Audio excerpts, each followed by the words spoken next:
Hello plant friends, my name is Victoria and you're watching Plantastics. Today we're going to be going through my orchid collection and finding a spike or two. So let's get started. I'm going to first basically show you all the orchids that I have, and then last at the end I'm going to tell you how I care for them. So to start off, I'm going to show you some of my miniatures.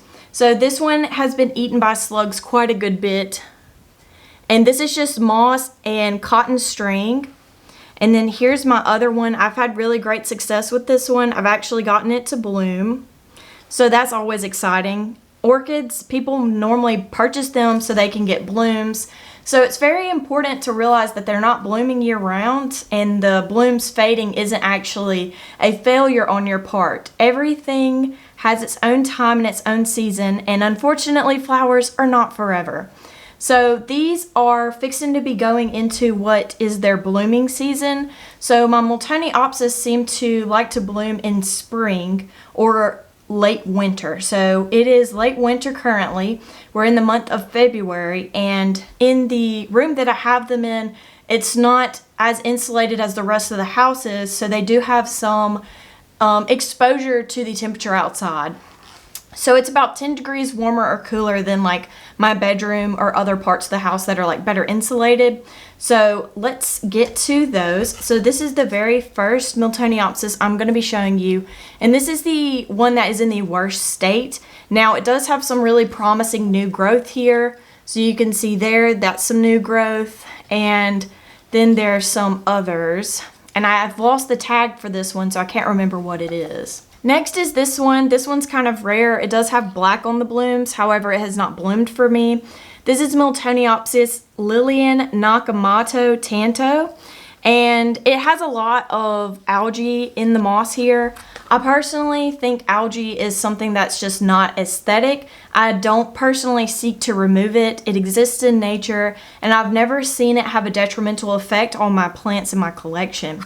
So this, as you can see, has some rippling here or folding in the leaves, and this is what is the result of water not being as much as is required. So this moss dried out whenever these leaves were forming, and unfortunately they're not ever going to straighten out.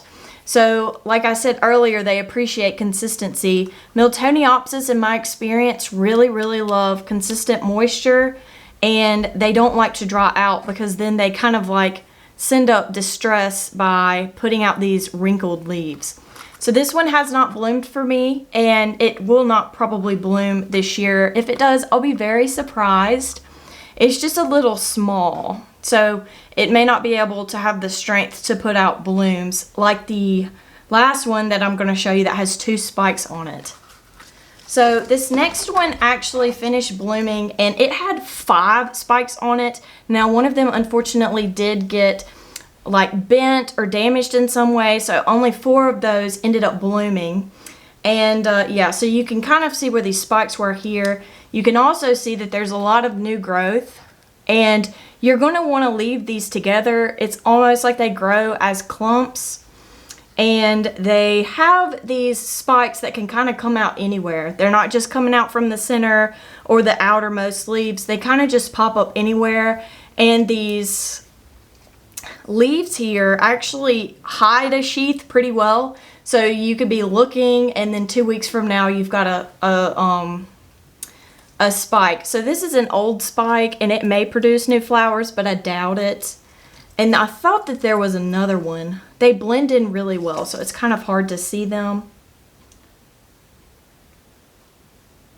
But yeah, I'll have to point it out if I find it later. But yeah, so this one is Miltoniopsis Gladys Fumiko Yokoyama with the cross of Maui Passion Lovelace. So this one's a really pretty one. I believe, if my memory serves me right, this one is white and pink. This is an absolute unit, and this is going to be this orchid's 3rd time blooming with me, and currently it has 2 spikes. Last year it only had 1. So you can see here that there is a lot of new growth. Each one of these new green little points here is going to become its own plant basically, and they're all connected at this one spot kind of hidden underneath the moss, so you won't be able to see that because I'm not going to disturb this. And you can see that this one right here, this is a spike. So you can see it. And then there's another one growing on that same little section, if I can find it. And I just found it moving it for filming this video. So that's the second one. So you've got one in the middle here, there, and then there's that other one. And there might be a third. They really kind of surprise you because you kind of don't see it, and then it's just like, boom, you've got two spikes. So I purchased this one in bloom, and then last spring or late winter, it bloomed for me, and it had 3 flowers on one spike, and I had it outside, so caterpillars ate into it. Now this is inside, and it's getting a little too close to the light, so that's why it's got some browning here. But yeah, this is the one that I'm most proud of. It's just absolutely beautiful, and it's just exploding with blooms. Next are my 2 Cattleyas. So I didn't get into Cattleyas. I really got into Phalaenopsis, which is ironic because I don't own any right now. But yeah, so I got these 2 Cattleyas. I was very intimidated by their care. People honestly describe them as being more difficult than they have actually ended up being for me. Just like the Miltoniopsis. People say that they're in a love-hate relationship with them, but I've only ever had great success with them, and maybe it's just my growing conditions. But anyways, these are and were at Lowe's. These were bag babies, so these were purchased for like around $20, and they come in these little mesh bags. So whenever you get them, they don't really water them at Lowe's, so they come pretty dried up. But as you can see, these newer growths that are coming out, they're really nice and they're really plump, like that one right there that's kind of shiny. Like the Miltoniopsis, like folded leaves, these are not going to like fill back out, if that makes sense. So those wrinkled portions, they're never going to fill back out. That's just how it is. These also seem to grow roots in seasons, if that makes sense. So you can see here, there's a lot of new growth. You've got a lot of new, the green tips on these roots mean that these are new. They're basically just growing out. And I've also got some new growth points on here. So it's going to be like a new branch or a new section like this is.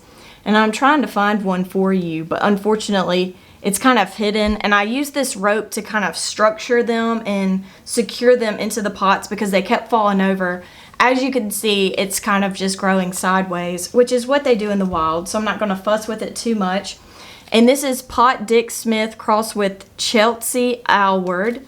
And this one here is actually going to be RTH Love Avenue Serenade. And this is going to have pink flowers. And the cool thing about bag babies is they have a date on them most of the time. So these were either divided or planted in 2020.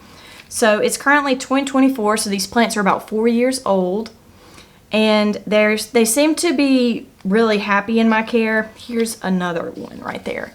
If you can see that right there is going to be a new like branch. That'll be a new section. Last is my Vanda. I've had this one for the longest period of time. I think I've had this for like 3 or 4 years.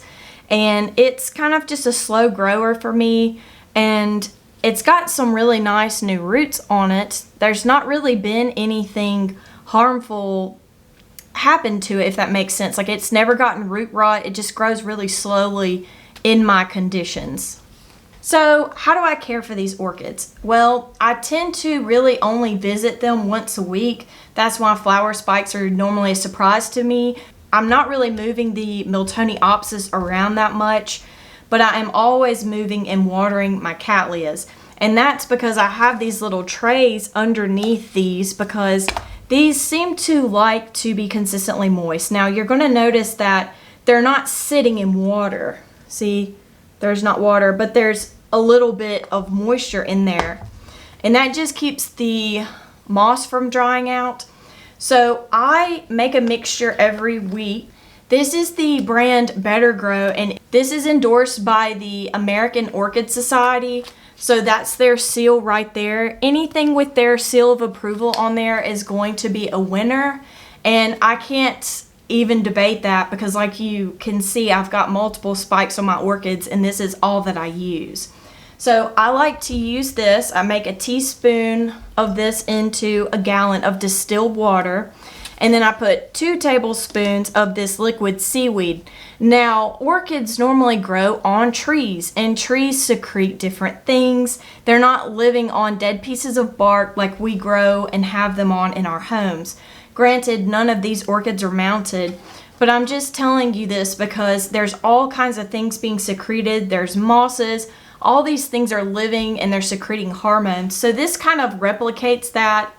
And then this gives them everything they need to push out all this new growth and these new shoots and whatnot. So this is a weekly fertilizer. I have a stronger one that I use every month. This is my freshest bag of this. Now this one you only use once a month. It's a little bit stronger, and I do fertilize at full strength every time that I do end up watering, or whenever I remember. Sometimes I just use fish tank water and I don't fertilize at all. Miltoniopsis are incredibly delicate. They do not like to be fertilized all the time. They like to be just covered in either rainwater or distilled water from time to time. They don't like fertilizer. Now my Cattleyas, I can fertilize them every week. No fuss. They just lap it up and they love it.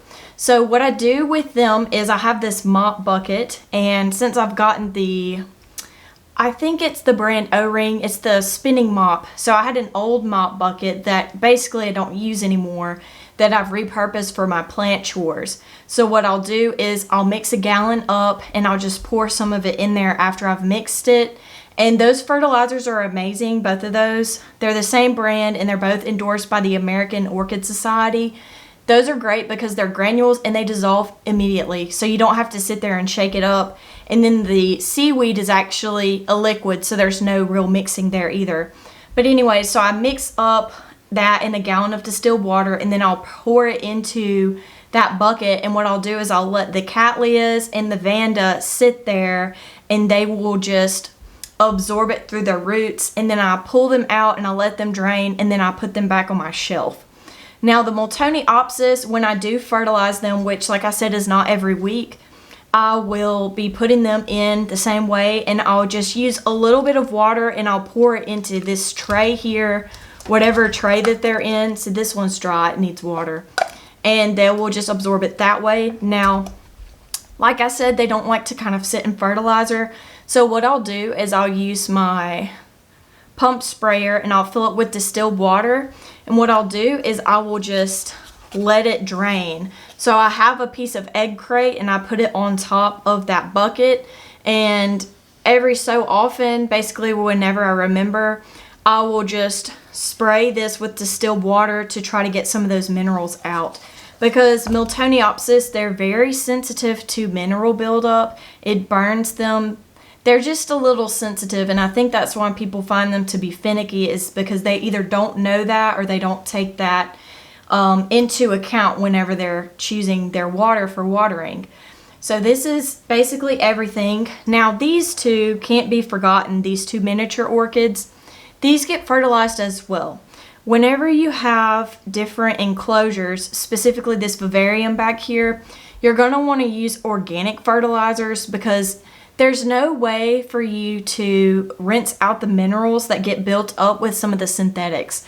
So these all get synthetics, but because these are in an enclosure, a closed off system where the water doesn't drain out, these get an organic fertilizer, and it is in granules, and it comes in this little black box by Miracle-Gro, and it's meant for blooming plants. And I will just mix that up and put it in a pump sprayer and spray it, and that's how I was able to get this one to bloom. Now, in terms of lighting, I have Barrina T5s for all of these. With the exception of the miniature orchids, they are under Barrina LED light strips. And then there's also a specialty vivarium grow light that I have that I think that they're getting mostly light from that. So they are able to get light, and yeah, so the Barrina T5s stay on for 12 hours, 10 to 12 hours a day. Right now, I have these really new smart plugs by Casa, and they are able, you're able to go into the app and turn it to where it turns on at sunset and it turns off, you know, at whatever time. So I have mine to where they turn on at sunrise and they turn off at sunset. So that way they do get to experience season as opposed to being on 12 hours every day for so ever long. That way they're able to experience seasons.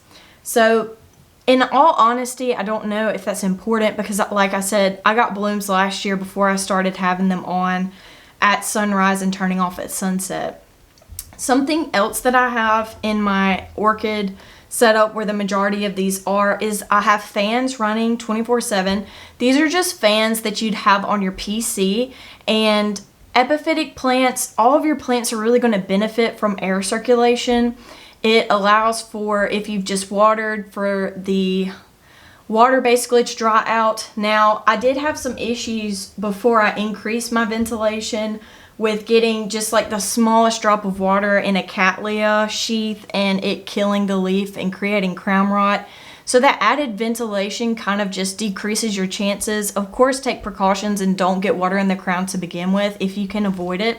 But it's not as detrimental if you have ventilation, because that water's not just going to sit there and cause issues. It's going to be allowed to evaporate at a more accelerated rate. So, what's your favorite orchid? Do you like Miltoniopsis, Cattleyas, miniatures? Be sure to comment that below. If you have any questions, feel free to comment those below and I will answer those as best I can. As always, be sure to like and subscribe, and I'll be seeing you next time. Goodbye!